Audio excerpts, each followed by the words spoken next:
인사드리겠습니다. 기도하고 시작하겠습니다.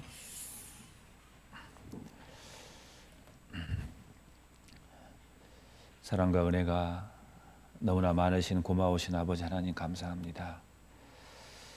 저희들 구원받고 하루하루를 살아갈 때마다 하나님의 은혜로 살아감을 너무나 잘 압니다.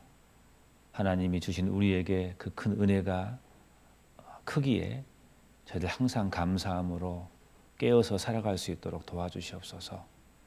오늘은 주일날 또 하나님의 말씀으로 저희들에게 은혜를 부어주는 날입니다. 이 시간 하나님의 말씀으로 은혜 받는 그 하루가 되게 도와주시옵소서. 같이 한 자리에 모여서 말씀을 들어야 되나 사정으로 오지 못한 분도 계실 줄 압니다. 주님께서 어루만져 주셔서 힘을 주셔서 다음에는 같이 참석해서 하나님의 은혜의 말씀을 받을 수 있도록 은혜 베풀어 주시옵소서. 우리 중에 아픈 자가 있다면 주님께서 치료의 손길로 어루만져 주셔서 건강을 회복해 주셔서 좀 더 건강한 몸으로 열심을 품고 주님을 섬기는 저희들 되게 하나님 도와주시옵소서.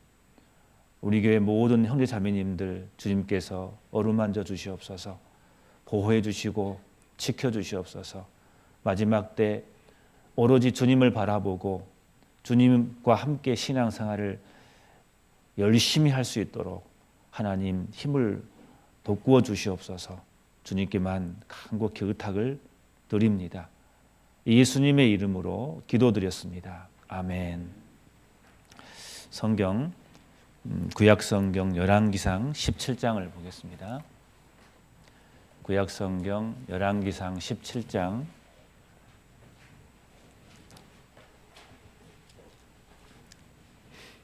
구약성경 열왕기상 17장을 보겠습니다. 1절부터 제가 몇 구절 읽어드리겠습니다. 길르앗에 우거하는 자 중에 디셉 사람 엘리야가 아합에게 고하되 나의 섬기는 이스라엘 하나님 여호와의 사심을 가리켜 맹세하노니 내 말이 없으면 수년 동안 우로가 있지 아니하리라 하니라. 여호와의 말씀이 엘리야에게 임하여 가라사대 너는 여기서 떠나 동으로 가서 요단 앞 그린 시냇가에 숨고 그 시냇물을 마시라. 내가 까마귀들을 명하여 거기서 너를 먹이게 하리라. 저가 여호와의 말씀과 같이 하여 곧 가서 요단 앞 그린 시냇가에 머물매 까마귀들이 아침에도 떡과 고기를 저녁에도 떡과 고기를 가져왔고 저가 시내를 마셨더니 땅에 비가 내리지 아니하므로 얼마 후에 그 시내가 마르니라. 여기까지 읽어드렸습니다. 또 한 주 동안 또 주 안에서 평안하셨는지 모르겠습니다. 이제 본격적으로 정말 이제 겨울이 다가온 것 같습니다. 그래서 새벽에 또 저녁에는 쌀쌀하더라고요. 그래서 온도차가 심하기 때문에 항상 건강에 유의했으면 좋겠습니다. 그리고 주일 말씀이 동시간대로 실시간으로 전파가 됐는데 아마 이제 다음 주부터는 실시간으로 방송이 되지 않습니다. 그래서 항상 이제 교회당에 오셔서 같이 말씀을 들으시면 됩니다. 주일 말씀은 나중에 오후에 방송이 올라가니까 혹시 못 오신 분들은 오후에 들으시면 되겠습니다. 오늘은 열왕기상 17장 말씀을 중심으로 해서 좀 교훈을 좀 받아보려고 합니다. 지금 엘리야의 이야기를 잠깐 말씀을 좀 드렸습니다. 약 3년 반 동안 흉년이 좀 있었습니다. 징계, 이스라엘 백성의 징계죠. 그 흉년이 있을 때 하나님께서 그 엘리야에게 말씀하십니다. 너는 그린 시냇가에 가면은 거기서 내가 너에게 먹을 것을 주겠다. 까마귀를 보내가지고 아침에도 저녁에도 떡과 고기를 까마귀가 물어가지고 너에게 줄 것이다. 그래서 그 시내에 있는 물을 마시고 떡과 고기를 먹고 살 수 있도록, 떡과 고기와 시내는 하나님이 엘리야에게 그 흉년에 하나님이 엘리야에게 주신 은혜인 거죠. 우리 하나님께서는 우리에게 계속해서 주시고 은혜를 넘치게 주시기를 원하신 분이 우리 하나님이시라는 것을 우리는 신앙생활 가운데서 그리고 성경을 배우면서도 우리는 계속 그것을 알고 있습니다. 그래서 우리의 신앙생활은 하나님의 은혜를 받아야 신앙생활을 할 수가 있는 겁니다. 하나님의 은혜는 자동차의 기름과 똑같은 겁니다.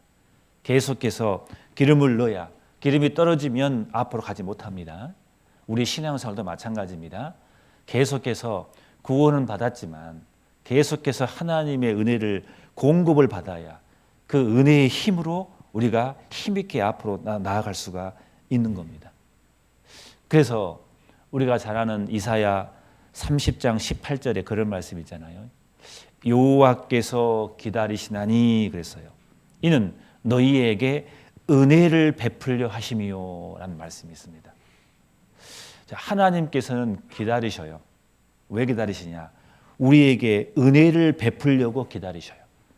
우리 하나님은 계속해서 우리에게 은혜를 주시기를 원하십니다.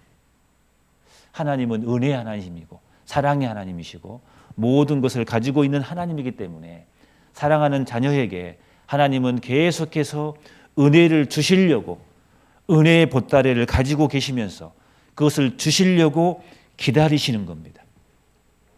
그 다음에 그 뒷구절을 보면은 무릇 그를 기다리는 자는 복이 있도다 그랬어요. 그러니까 하나님은 은혜를 주시는데 그냥 주시는 게 아니라 은혜를 그 받으려고 실제로 은혜를 받으려고 그 기다리는 사람들에게 그 복을 준다 그 말이에요. 성경은 우리에게 그렇게 말씀하고 있는 겁니다.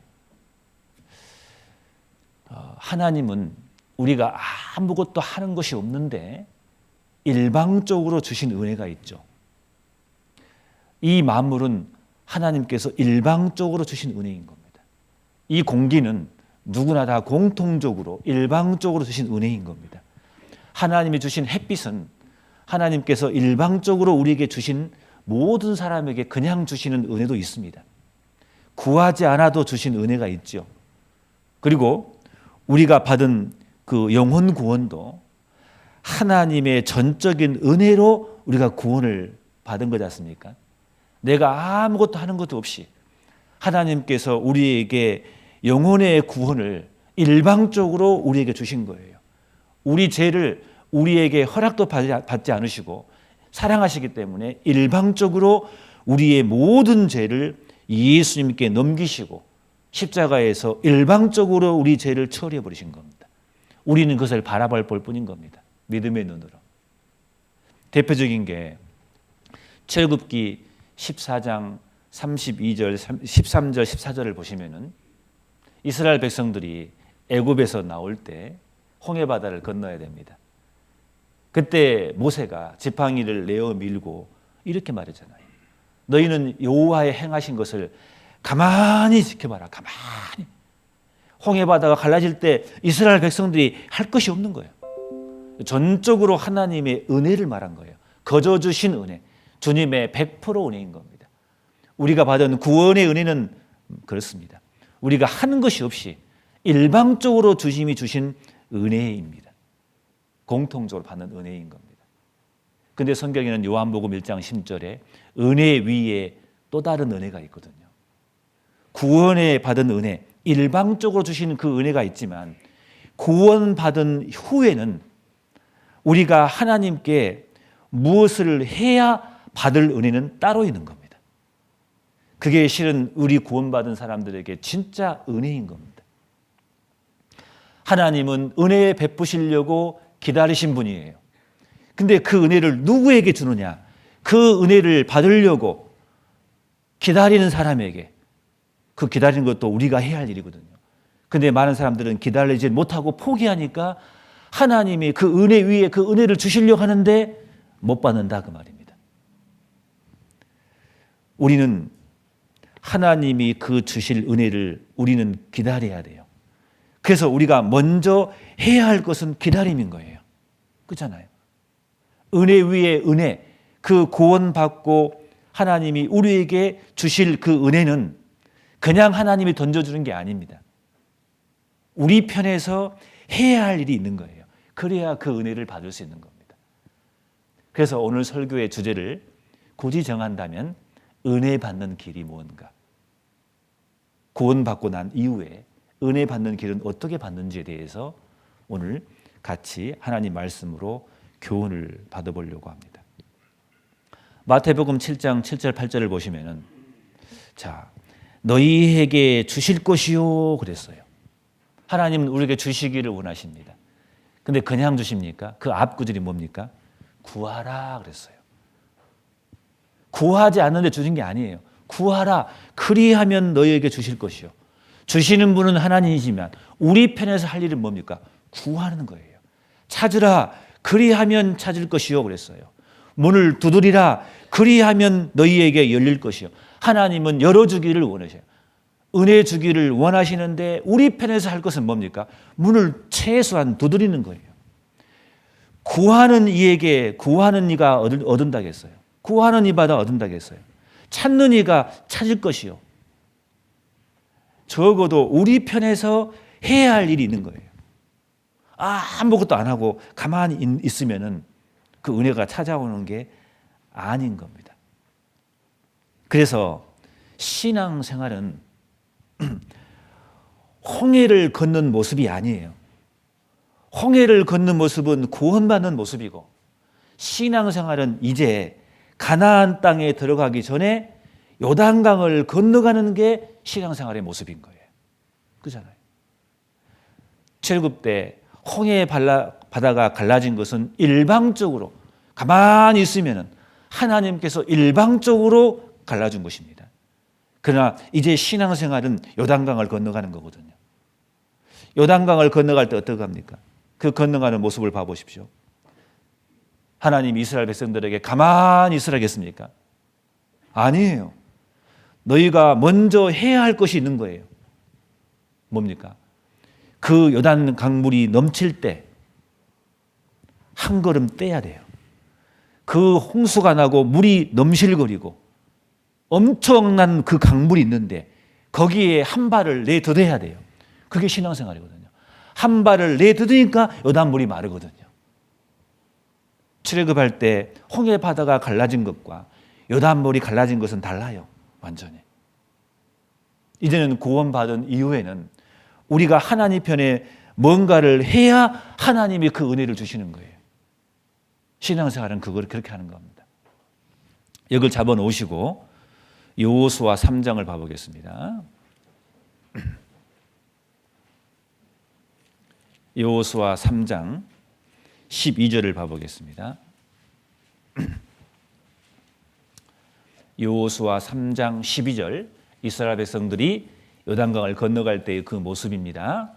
3장 13절 온 땅에 주 여호와의 궤를 맨 제사장들의 발바닥이 요단물을 밟고 멈추면 이제 한 발자국 탁 발을 내딛는 겁니다. 요단물 곧 위에서부터 흘러내리던 물이 끊어지고 쌓여서리라. 물이 끊어지고 쌓여지리라.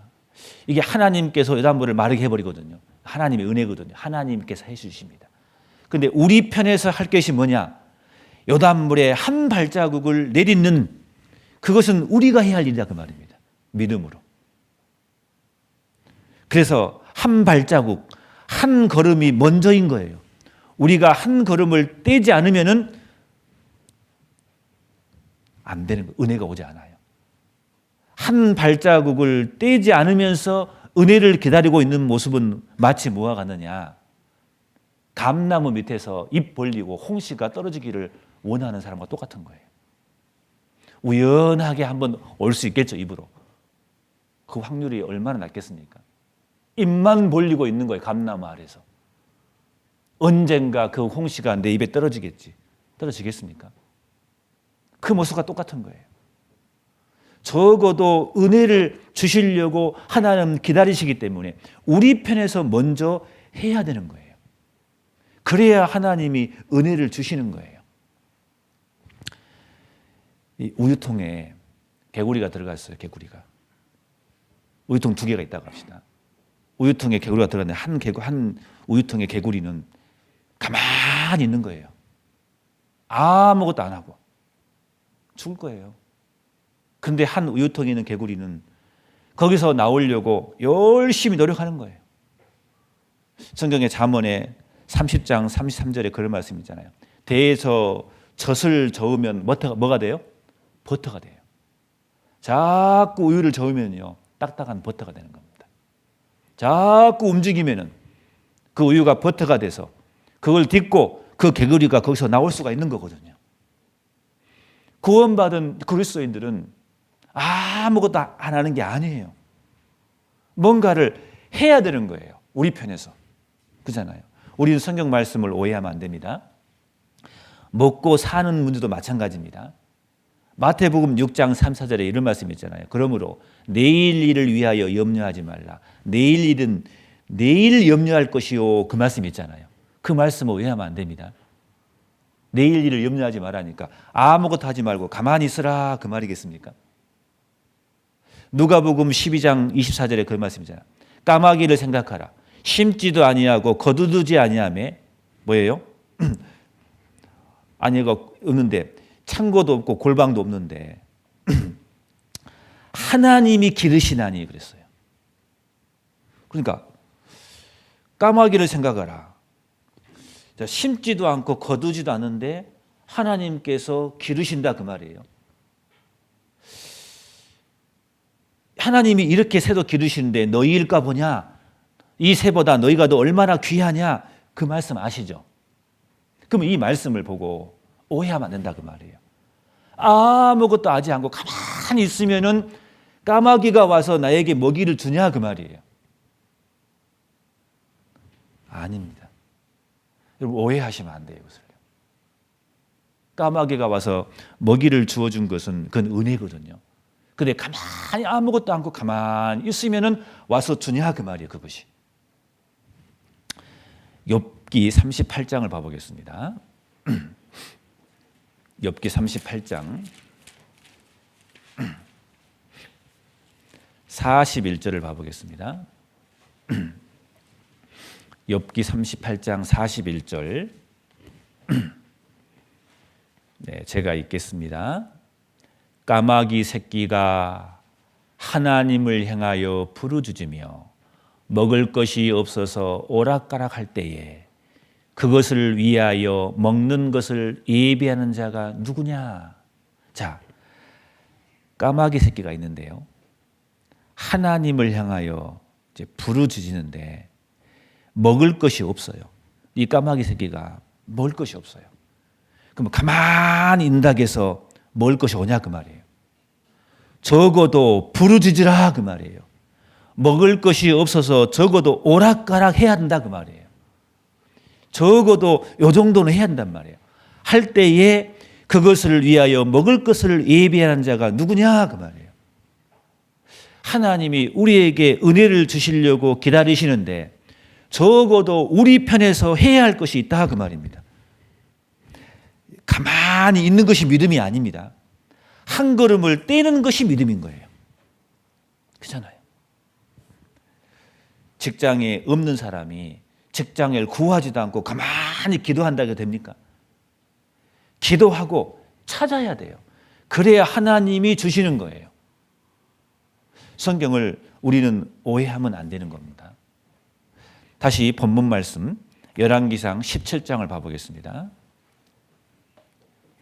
열왕기상 17장 5절 보시면은 저가 여호와의 말씀과 같이 하여 곧 가서 요단 앞 그린 시냇가에 머물매 까마귀들이 아침에도 떡과 고기를 저녁에도 떡과 고기를 가져왔고 저가 시내를 마셨더니 여기 보시면은 하나님이 엘리야에게 명했습니다.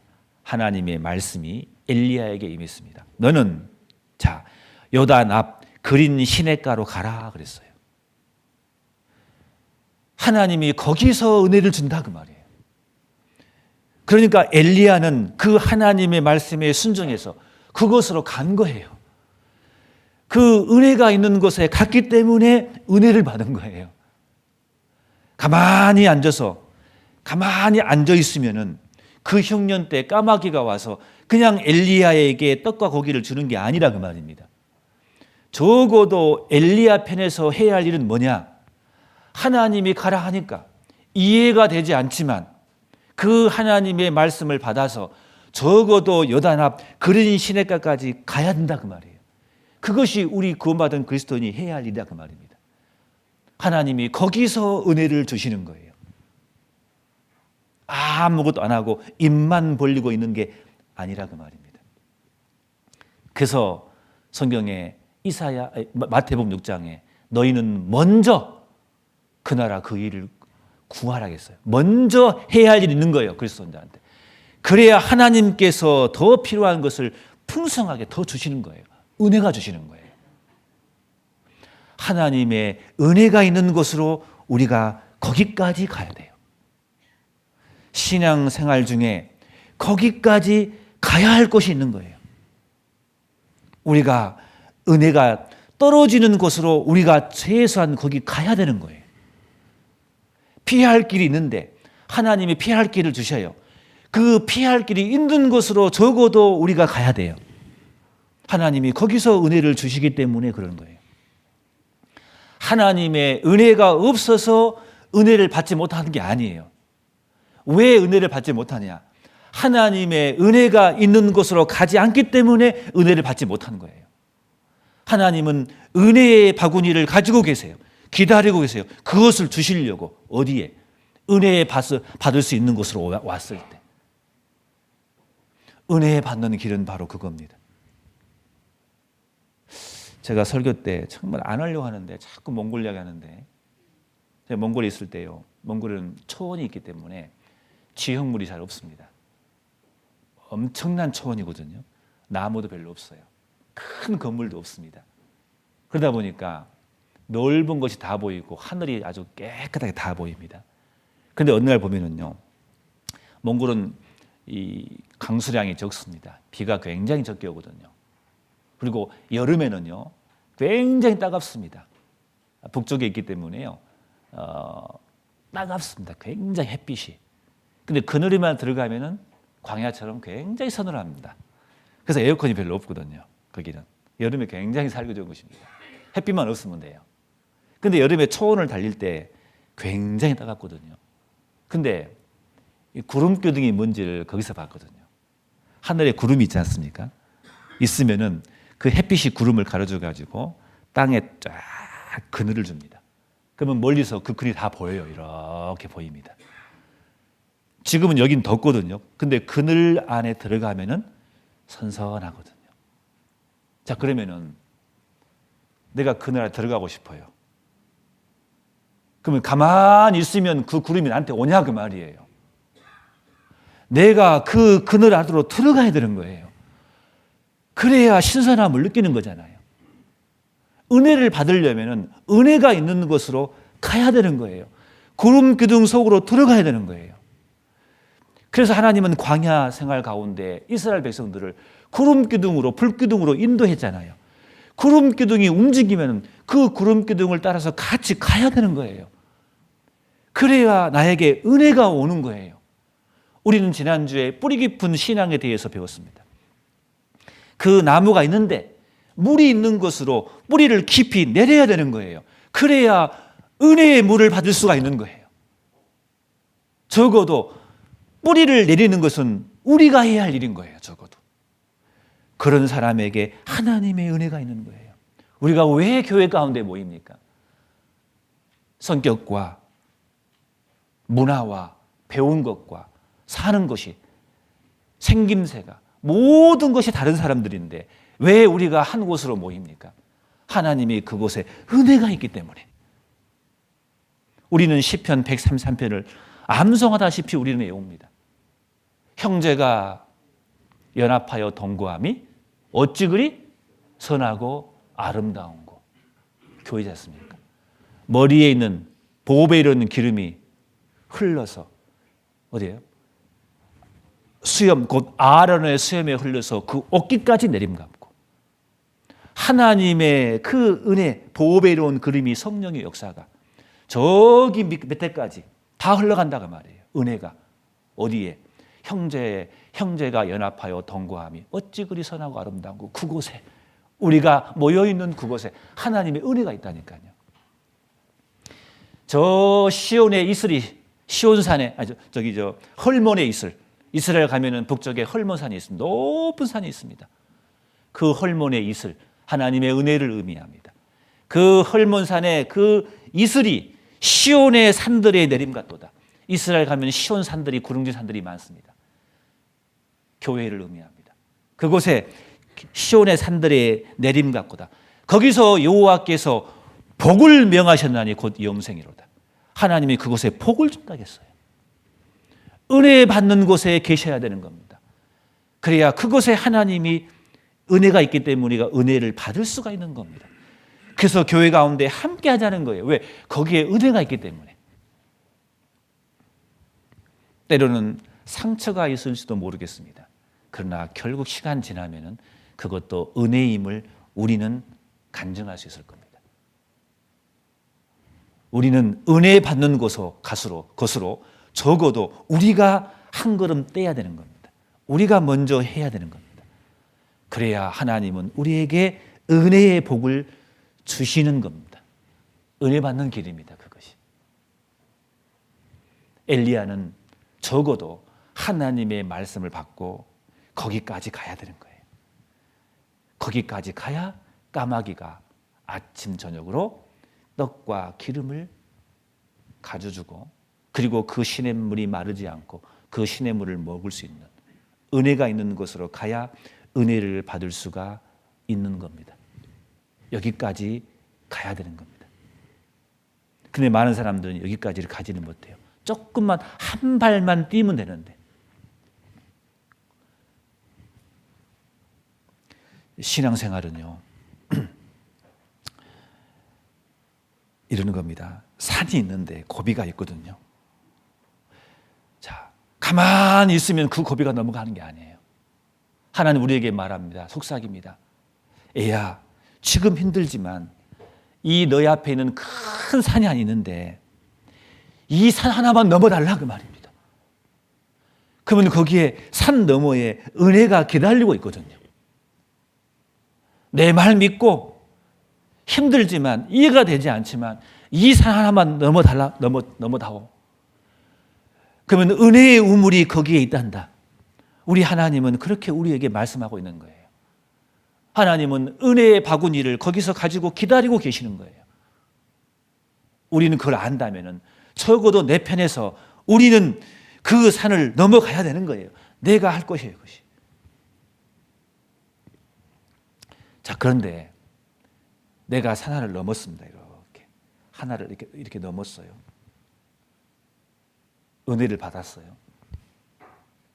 그러면 거기서 그 은혜가 계속 나에게 계속 오면 좋은데 또 끊깁니다. 열왕기상 17장 봐보세요. 17장 7절. 땅에 비가 내리지 아니하므로 얼마 후에 그 시냇가가 마르니라. 얼마 후에 말라버립니다. 무슨 뜻이겠습니까? 조금 지나니까 까마귀가 아침 저녁으로 떡과 고기를 가져와요, 안 가져와요? 끊깁니다. 여러분, 하나님은 은혜를 주시는데 그곳에 가만히 또 있으면은요, 그 은혜가 계속 또 오는 게 아니에요. 또 하나 산을 넘어야 돼요. 하나님은 또 다른 모습으로 또 다른 은혜를 주시기를 원하시는 거예요. 하나님은요. 한 산을 넘었습니다. 은혜를 받았어요. 근데 하나님은 거기서 머물지 않습니다. 그 은혜가 또 멈출 수 있습니다. 또 산을 하나 넘어야 또 다른 은혜를 하나님이 주시기를 원하시는 거예요. 신앙생활은 그런 겁니다. 여러분 만약에 이 열왕기상 17장에서 그 요단 앞 그린 시냇가에 머물렀습니다. 갔습니다. 아침 저녁으로 떡과 고기를 계속 까마귀가 이렇게 계속해서 줍니다. 그럼 여기서 끝났으면 좋겠죠. 이렇게 여기서 아무것도 안 해요. 아침 저녁으로 계속 까마귀가 먹을 걸 줘요. 아무것도 할 필요 없어요. 이제는 그때부터. 그럼 이게 축복일 것 같죠. 아침 저녁으로 매일 고기떡 먹어보세요. 한번. 그 축복일 것 같습니까? 하나님은 여기서 멈추지 않습니다. 또 다른 은혜를 주기를 우리에게 원하시는 겁니다. 더 큰 은혜를 주시기를 원하십니다. 지금 내가 좋아하는 것이 있는데 하나님은 더 큰 은혜를 주시기 위해서 그 좋은 것을 끊어버릴 수도 있습니다. 하나님은. 우리 하나님은 그러신 분입니다. 그래서 끊어버린 거예요. 시내가 마르니라 라고 했어요. 시내가 마르니라. 여러분 하나님의 생각과 내 생각은 완전히 다릅니다. 이것이 끊어졌을 때 하나님은 또 다른 은혜의 길을 열어주시는 거예요. 우리에게. 그리고 하나님은 엘리야에게 또 다른 것을 말씀하십니다. 또 하나 산을 넘어라. 내가 그랬을 때 너에게 또 다른 은혜를 주실 것이다. 사람의 생각과 하나님의 생각은 다릅니다. 우리는 이사야 55장 8절 9절 말씀을 잘 알 겁니다. 여호와의 말씀에 그랬어요. 내 생각은 너희 생각과 다르며 내 길은 너희 길과 다르다 했어요. 하늘이 땅보다 높음같이 내 길은 너희 길보다 훨씬 높고 내 생각은 너희 생각보다 훨씬 높다. 하나님의 생각과 사람의 생각은 차원이 달라요. 우리는 70, 80년짜리로밖에 생각하지 않지만 하나님은 영원한 관점에서 모든 것을 계산하거든요. 차원이 달라요. 그렇기 때문에 우리는 이해가 되지 않더라도 차원이 다르신 그 하나님의 말씀을 의지하고 순종하는 거거든요. 적어도. 하나님 이 산 넘었으면 됐는데 왜 또 넘어라고 합니까? 하나님. 계속해서 시냇물에서 물을 넘치게 만드시고 계속해서 아침 저녁으로 계속해서 까마귀가 떡과 고기를 계속 갖다 주면 되지 않습니까? 하나님. 왜 또 끊으십니까? 하나님. 우리는 단순하게 좁은 마음으로 좁은 생각으로 하나님을 원망할 때가 있습니다. 하나님은 그게 아니에요. 우리하고 생각이 다르셔요. 또 다른 더 큰 은혜를 주기 위해서 하나님은 가끔씩 그 은혜를 멈출 때가 있습니다. 그리고 또 우리에게 요구하십니다. 가라. 다른 곳으로 가라. 이해가 되지 않더라도. 다시 열왕기상 17장 봐보겠습니다. 17장 8절. 여호와의 말씀이, 자 엘리야에게 또 여호와의 말씀이 임합니다. 엘리야에게 임하여 가라사대, 이제 이해되지 않는 말을 합니다. 너는 일어나, 이제 그곳에서 일어나 시돈에 속한 사르밧으로 가서 거기 유하라. 내가 그곳 과부에게 명하여 너를 공개하게 하였느니, 너를 공경하게. 과부가 너를 도와줄 것이다. 어디로 가라? 시돈에 속한 사르밧으로 가라 그랬어요. 여러분, 이게 하나님의 말씀입니다. 엘리야에게 하신 말씀입니다. 시돈에 속한 사르밧으로 가라. 엘리야가 다른 것은 몰라도 가장 가기 싫은 것이 이 시돈 지방일 거예요. 왜요? 이 시돈 출신 이세벨 아시죠? 이세벨은요 시돈 출신입니다. 이게 완전히 우상의 도시입니다. 나중에 결국 이 엘리야가 시돈 출신 이세벨에게 도망가잖아요. 읽어보면 나중에요. 그것 때문에 엘리야가 나 죽고 싶다고 했잖아요. 이 다른 지역은 몰라도 이 시돈 지방만큼은 안 가고 싶어요. 엘리야가요. 가기 싫은 것입니다. 그런데 하나님은 엘리야에게 말합니다. 가라. 그것도 과부한테. 근데 이 과부가 부자 과부예요? 가난한 과부예요? 어떤 과부예요? 가난한 과부한테 가라 그 말이에요. 그 가난한 과부가 너를 공개한다 그 말이에요. 너를 보살핀다 그 말이거든요. 이해가 되지 않잖아요. 하나님 말씀에 정말 가기 싫은 것이고 이해가 되지 않은 하나님의 말씀이거든요. 너무너무 가난한 사람이거든요. 뒤에 보면 아시잖아요. 한 끼 밥이 없을 정도로 나무 가지를 꺾어가지고 그 밥을 해먹는, 오늘 먹으면 음식이 없는, 다 떨어지고 마는 가난한 것도 너무너무 가난한, 그것도 시돈 지방에 있는 그 집에 가라는 거예요. 하나님은 엘리야에게 거기서 내가 너희에게 복을 주겠다 그 말입니다. 엘리야는 이 말씀을 듣고 갔어요. 그래서 하나님은 그 엘리야를 통해서 기적을 주잖아요. 그 마른 통 기름과 가루통에 계속해서 가루를 채워주고 기름을 채워주잖아요.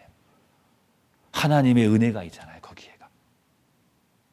그 흉년 중에 하나님의 역사는 그렇게 역사하는 겁니다.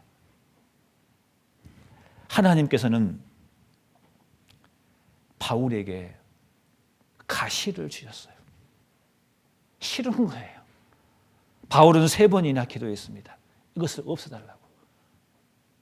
근데 하나님은 그 가시를 허락했어요. 왜요? 바울이 교만할까 봐, 자고하지 않게 하기 위해서. 하나님의 은혜의 장치였습니다. 하나님이 허락하신 거예요. 이해되지 않지만 하나님의 또 다른 은혜가 있는 거예요. 다윗은, 그래서 바울은 그걸 보고 바울은 간증합니다. 내가 약할 때 곧 강함이라. 이것이 결국 하나님의 은혜였다고 바울은 간증합니다. 모든 것이 나의 나된 것은 하나님의 은혜였다고. 근데 바울의 가는 길 보십시오. 이 산을 넘으면 또 산이 있고 이 산을 넘으면 또 산이 있거든요. 넘을 때마다 하나님의 은혜를 주셨어요. 그 산을 다 넘었다고 생각했는데 이제 몸에 병이 와버렸어요. 가시가 생겼어요. 그게 나쁜 것이냐 그 말이에요. 하나님은 바울에게 또 다른 은혜를 주기 위함인 겁니다. 다윗은 그것을 알았어요. 다윗은 간증하기를 고난받는 것이 내게 유익이라고 말하는 겁니다. 하나님은 이스라엘 백성들에게 말합니다. 내 생각은 너희 생각과 근본적으로 다르다. 내 생각은 너희 생각보다 훨씬 높다. 그러니 내 말씀 믿고 따라오너라. 이해가 되지 않더라도. 왜? 은혜를 주시려고 그러는 거예요. 어떻게 사랑의 하나님이 우리를 괴롭히려고 우리에게 또 산을 주고 또 산을 주겠냐 그 말이에요. 은혜 받는 길은 뭡니까? 이해가 되지 않더라도 하나님의 말씀이 떨어지면 그것이 비록 고난의 길이라 할지라도 오르막 길이라 할지라도 험난한 길이라 할지라도 가는 거예요. 한 발을 떼는 거예요. 하나님은 그 사람에게 은혜를 주시려고 은혜의 보따리에 은혜를 가득 싣고 기다리시는 겁니다. 그곳에서. 은혜 받는 길은 그겁니다. 하나님은 이스라엘 백성들을 이렇게 명했습니다. 신명기 20장을 봐보겠습니다. 신명기 20장 1절을 보겠습니다. 신명기 20장 1절.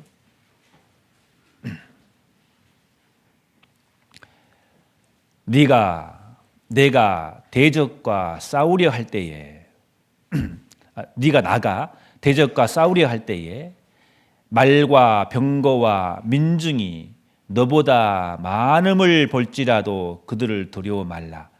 애굽 땅에서 너를 인도하여 내신 내 하나님 여호와께서 너와 함께 하시리라 라고 말씀하십니다. 너희가 싸울 곳에 가까이 가거든 제사장은 백성에게 나아가서 고하여 그들에게 이르기를 이스라엘아 들으라. 그러면서 겁내지 말고 두려워 말고 떨지 말며 그들로 인하여 놀라지 말라. 도망가지 말라 그 말입니다. 왜? 너희가 이제 나가서 싸울 때에 대적과 싸우는데 그때 말과 병거와 민중이 너보다 많음을 볼지라. 그러니까 내가 싸울 민족을 보면은 말도 많고 병거도 많고 사람들이 굉장히 많다 그 말입니다. 그 사람들과 너는 싸울 것이다. 근데 그 전쟁에 싸울 때 어떻게 하나님이 이기는 걸 보라. 하나님이 너와 함께 하기 때문에 그거 믿고 뒤로 물러가지 마라. 적어도 너희는 두려워하지 말고 나가 싸워라 라고 하나님께서 이스라엘 백성들에게 말씀하셨잖아요. 그럼 이 말씀을 받았으면 이 말씀대로 해야 할 거 아니겠습니까? 그런데 이 말씀대로 순종하지 않았기 때문에 은혜를 못 받는 거예요. 이사야 성경 31장을 봐보겠습니다. 이사야 31장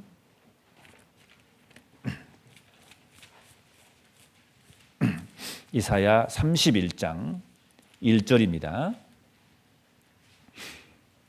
이사야 31장 1절 보시면은 도움을 구하러 애굽으로 내려가는 자들은 화 있을진저 그들은 말을 의뢰하며 병거의 많음과 마병의 심히 강함을 의지하고 이스라엘의 거룩하신 자를 앙모치 아니하며 여호와를 구하지 아니하였거니와. 그들이 적어도 전쟁할 때에 아무리 적군이 크다 할지라도 여호와를 의지하고 여호와께 구하고 그와 함께 더불어서 싸워 나가야 되는데 이들이 그 신명기 말씀했던 20장 1절 말씀을 잊어버리고 이제는 애굽으로 내려가서 그 애굽에 있는 말, 병거, 그 마병들이 그 많으면 전쟁에 이길 줄 알고 그거 구하러 가는 거예요. 그들은 전쟁할 때 이해가 안 될 거예요. 이 많은 군대와 이 많은 마병과 이 민중들과 싸우는데 우리가 과연 이길 수 있을까? 하나님이 함께한 전쟁은 분명히 이긴다고 두려워하지 말라고 말씀했는데 이스라엘 백성들은 그것을 잊어버리고 반대로 가버린 거잖아요. 이게. 그는 은혜가 없는 거예요. 이 말씀을 믿고 이해가 되지 않더라도 그들이 믿음으로 나아갔다면은 틀림없이 하나님은 이스라엘 백성과 싸워서 완전히 적군을 전멸시켜 버릴 겁니다. 요단강 물이 넘칩니다. 하나님은 이스라엘 백성들에게 말했습니다. 자, 언약궤를 메고 건너가라 그랬어요. 그 언약궤는 돌입니다. 무거운 겁니다. 그것도 물이 넘치는데 다 버리고 건너가야 되잖아요. 이론적으로 따지면.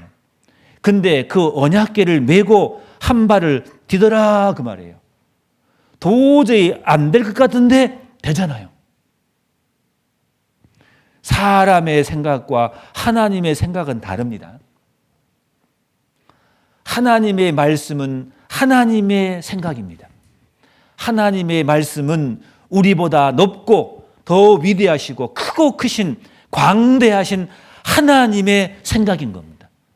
이해가 안 되더라도 이 생각, 하나님의 생각에 내가 맞춰서 그 말씀에 순종했을 때 하나님의 은혜가 나에게 오는 거예요.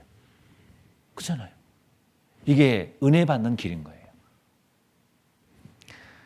근데 이거를 알면서도 우리는요, 말과 큰 병거들과 그 군대가 많은 것을 의지한다니까요.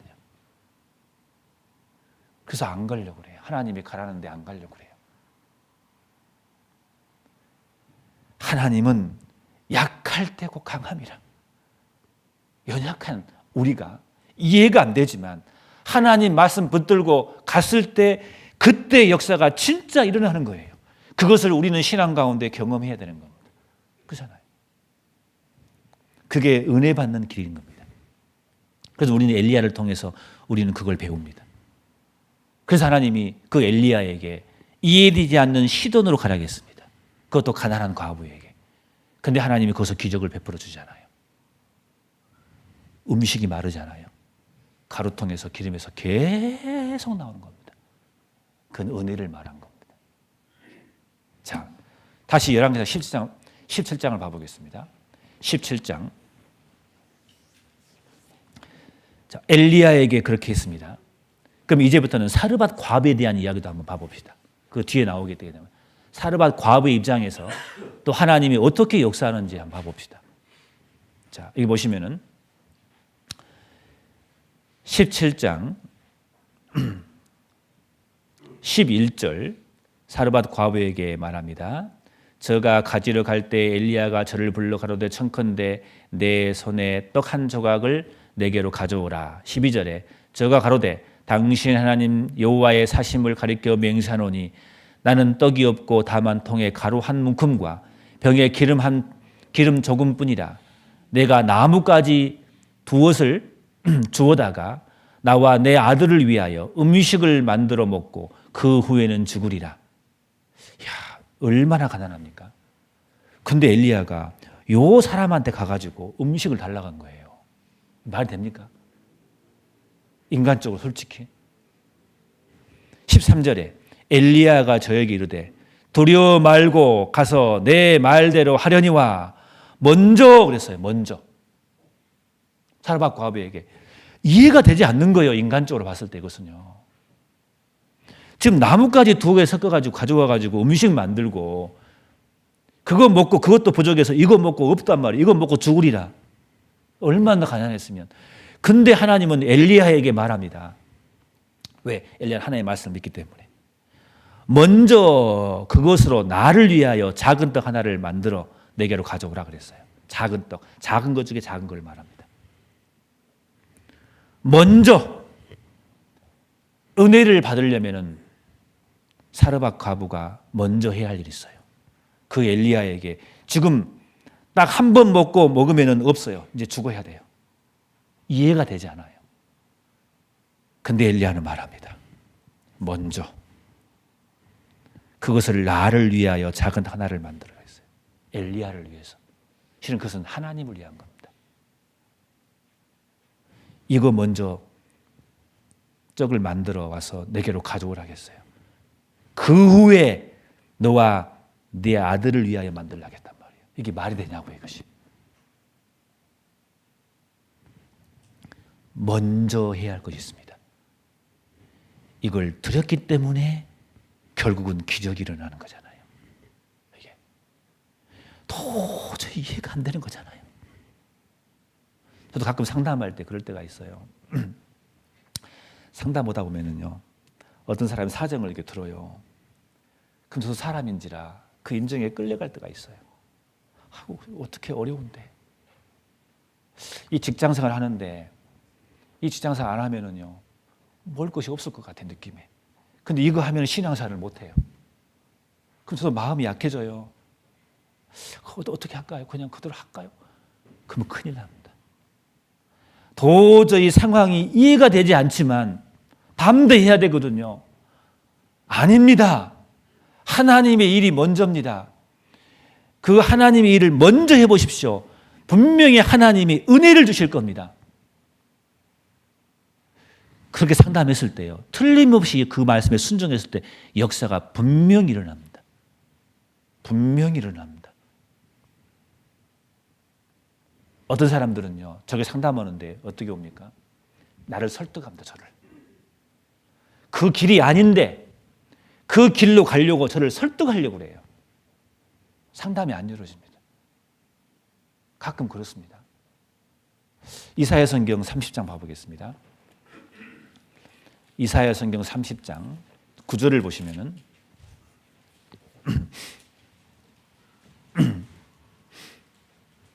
이사야 성경 30장 9절 보세요.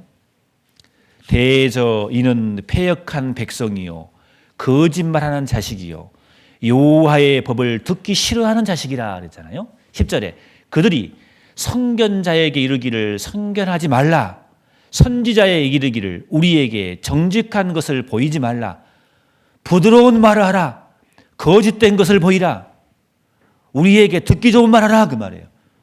정직한 것을 보이지 말라, 그 말이에요. 성경에 정도의 길이 있어요.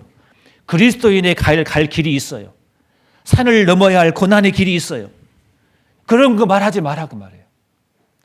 부드러운 거 말이라, 듣기 좋은 말 해라, 그 말이에요. 거짓된 거거든요. 이게 그것을 바라보고 온 사람이 있어요. 이게 자기가 그 길을 딱 정해놓고 어쩔 수 없이 이 길을 갈 수밖에 없는 상황을 해주고 나에게 말씀으로 위로해달라는 거예요.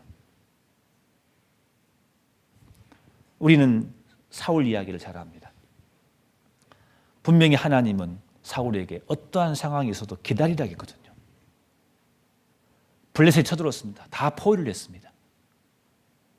이거 하나님께 제사 지내지 않으면 큰일 날 것 같아요. 나중에 자기가 제사장이 아닌데 자기가 제사를 지내버리잖아요. 망령된 일을 해버린 거예요. 조금만 기다렸으면 그 하나님의 말씀을 붙들고 기다리기만 했으면 분명히 은혜를 주시는데 이해가 되지 않으니까 이 상황에서 어떻게 기다리냐고 하나님 말씀을 어긋나서 반대로 해버린 거예요. 완전히. 그렇기 때문에 그때부터 사울의 길은 내리막길이잖아요. 신앙은.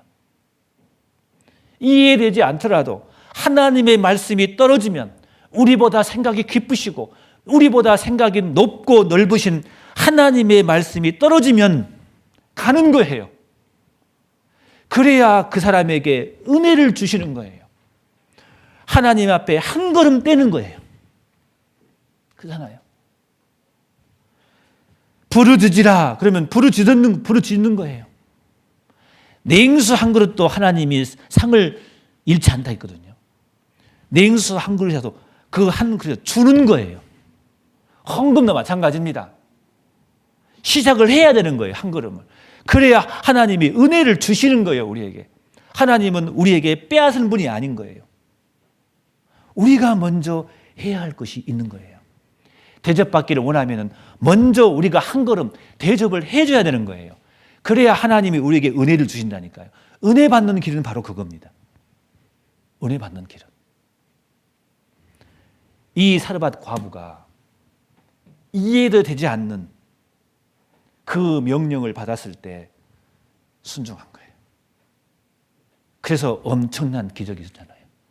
그 가루통과 기름통에서 계속 쏟아집니다. 이게 끊임없이. 이게 은혜인 겁니다. 은혜 받는 길. 적어도 우리가 한 걸음 해야 할 일이 있는 거예요. 우리가 분명히. 그럼 여기서 끝나야 되겠지 않습니까?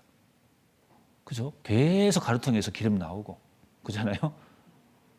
가루 나오고, 밀가루가 나오고, 기름통에서 기름이 막 나오고. 그러면 좋은데, 하나님은 또 다른 은혜를 또 주기를 원합니다. 17절 보겠습니다. 열왕기상 17장 17절.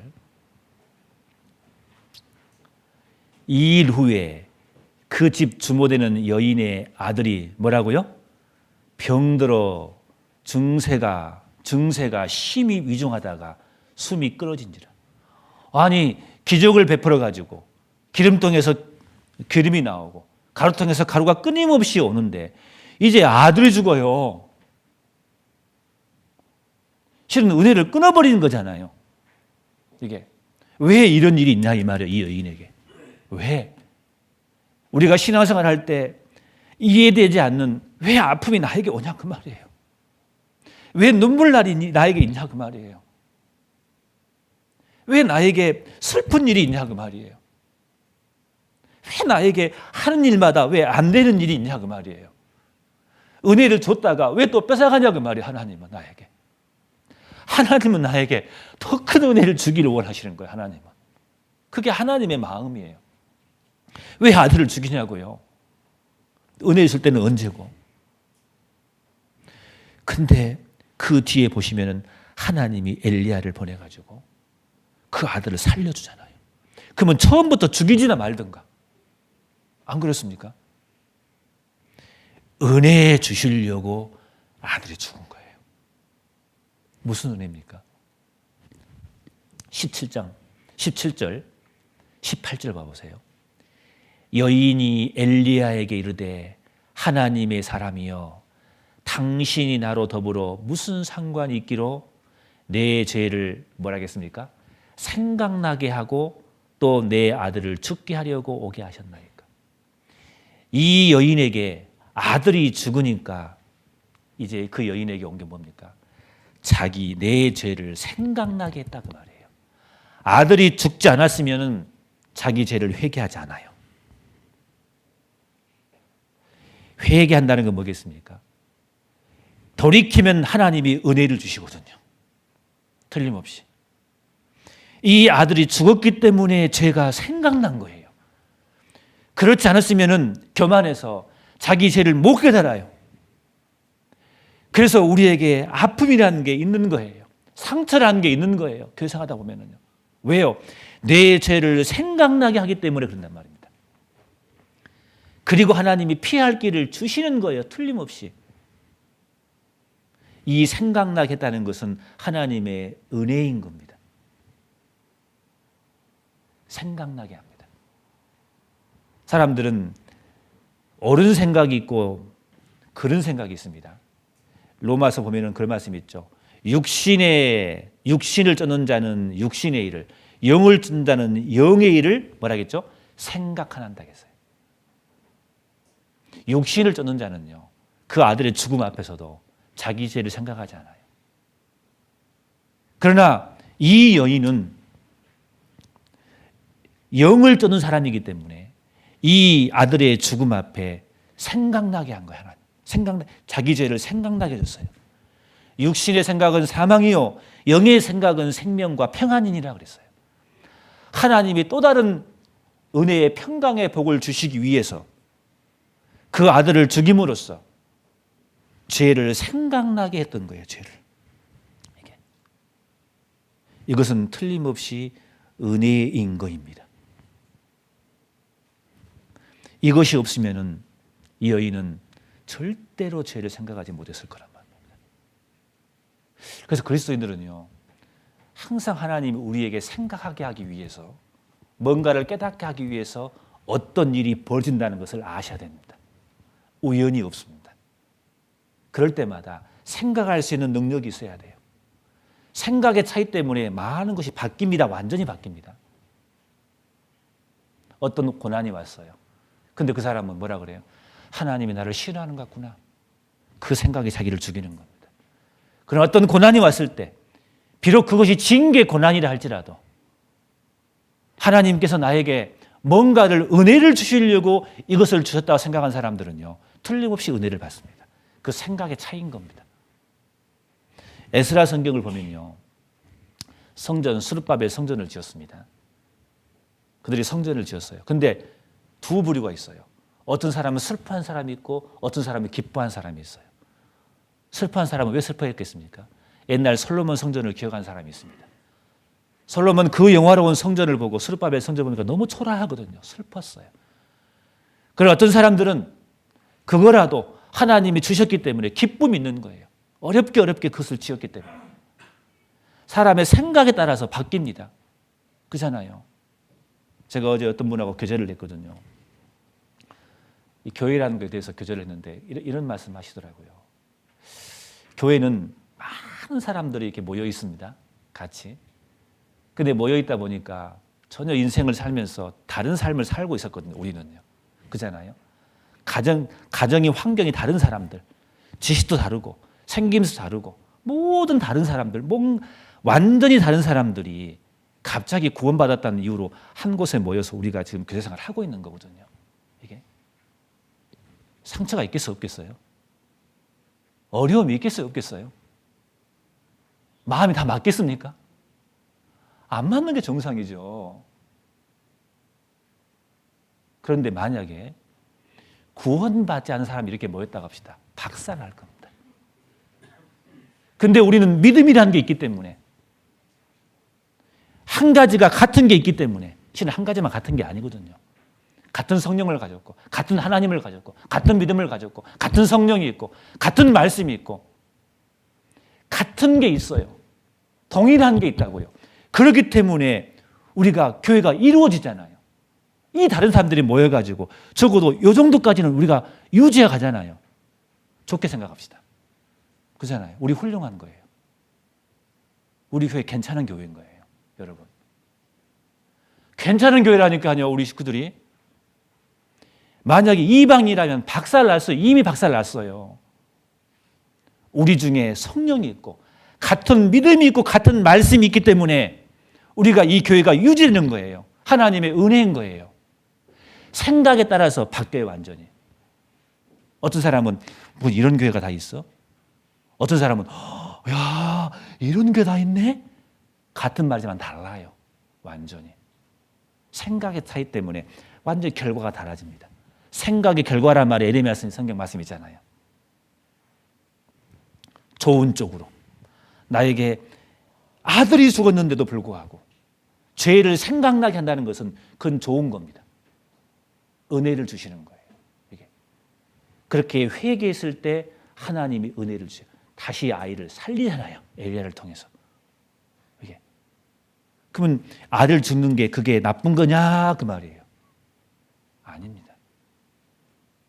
베드로는 예수님을 3번이나 부인했습니다. 닭이 울자 생각이 났어요. 좋은 쪽으로. 그래서 베드로가 돌이켰잖아요. 완전히. 좋은 쪽으로 생각을 했던 거예요. 하나님은 나에게 어려움을 주십니다. 그 어려움이 꼭 나쁜 것이냐 그 말이에요. 그래서 우리가 삶 속에서 징계 고난이라 할지라도 또 애매한 고난이라 할지라도 내 자신을 돌아보고 이 엘리야, 이 과부처럼, 이 여인처럼 자기 죄를 생각나게 했다겠습니다. 돌이킨 겁니다. 하나님, 나에게 이런 것 때문에 이런 일이 있었네요. 돌이키니까 하나님이 뭘 줬습니까? 은혜를 주신 거예요. 살렸습니다. 그죠? 그럼 죽는 게, 죽었던 게 나쁜 거예요? 좋은 거예요? 결국은 뿌르스잖아요. 은혜를 줬잖아요. 하나님은 또 다른 은혜를 주기를 원하십니다. 우리 하나님은 그렇습니다. 그게 하나님의 방법입니다. 은혜 받는 길인 겁니다. 그래서 적어도 우리가 은혜 위에 그 구원받고 받을 그 은혜를 받기 위해서는 우리가 은혜 받는 곳에 있어야 되고 은혜 받는 곳으로 가야 되고 우리가 먼저 해야 할 길이 있는 거예요. 하면은 하나님이 주셔요. 근데 그 길이 비록 험난한 길이고 고난의 길이고 산을 넘어야 할 길이라 할지라도 그 말씀에 순종하면 그 산 너머에 또 다른 은혜로 바구니로 가지고 계시는 겁니다. 나를 변화시키고 나를 평강 가운데 넣어주시고 기쁨으로 하나님이 더 큰 은혜로 우리에게 채워주실 겁니다. 그게 하나님이 우리에게 은혜 주시는 비결인 겁니다. 그게 비결인 겁니다. 우리는 그걸 생각하시고 신앙생활을 계속 해야 될 겁니다. 자, 열왕기상 17장 24절을 봐보겠습니다.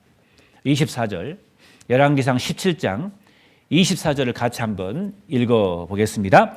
여인이 엘리야에게 이르되 내가 이제야 당신은 하나님의 사람이시요 당신의 입에 있는 여호와의 말씀이 진실인 줄 안다.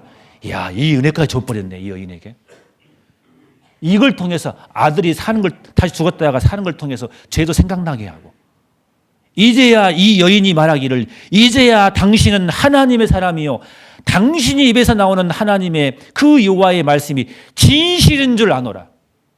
하나님의 말씀이 어마어마한 말씀인지를 깨달아 버립니다.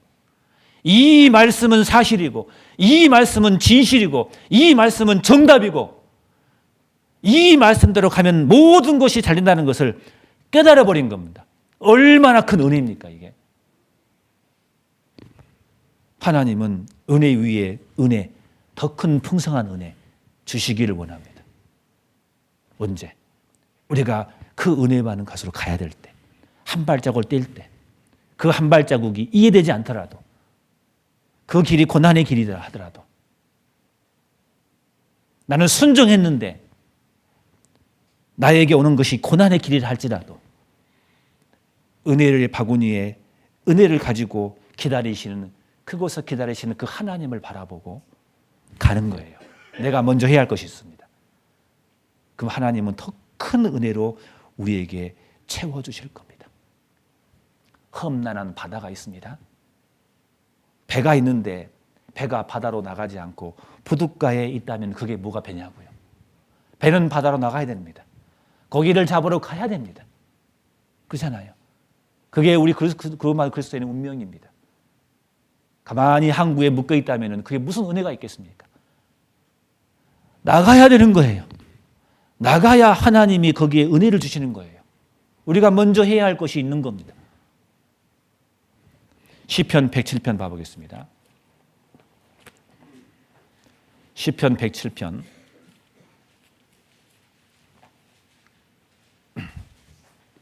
30절 보겠습니다. 시편 107편 28절부터 제가 읽겠습니다.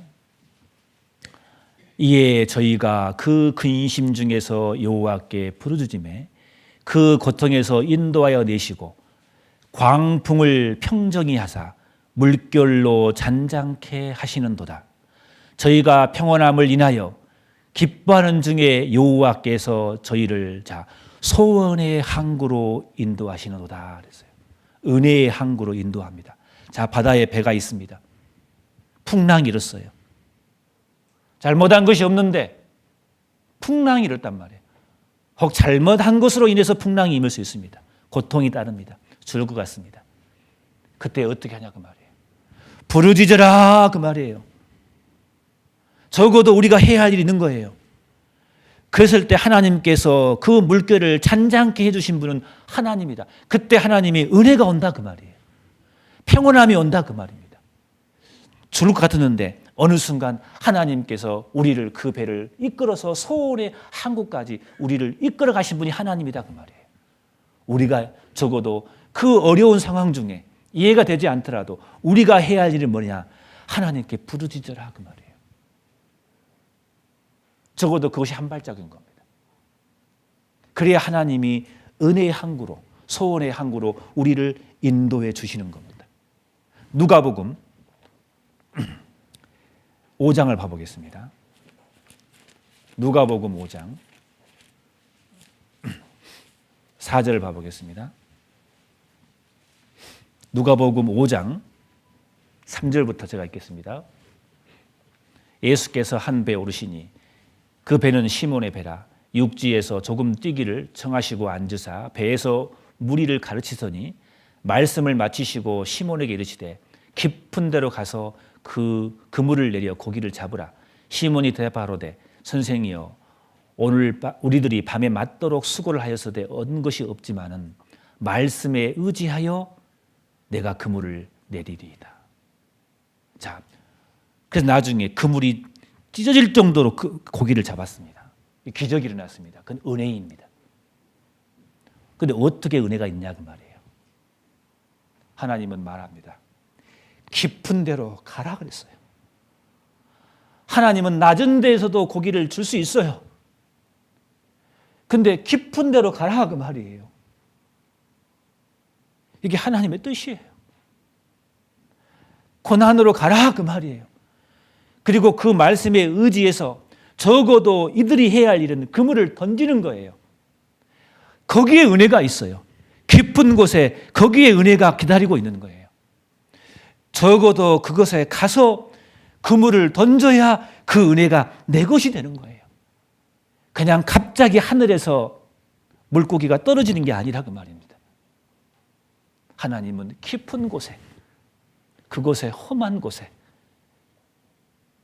그것을 뚫고 가서 하나님의 말씀에 의지해서 그물을 던졌을 때 하나님이 우리에게 은혜의 복을 주신다는 말이에요. 그것을 많이 받은 사람은 힘이 있어요. 두렵지 않아요. 더욱더 하나님 말씀 앞에 하나님의 말씀하십시오. 저는 이해하겠습니다. 주저하지 않아요.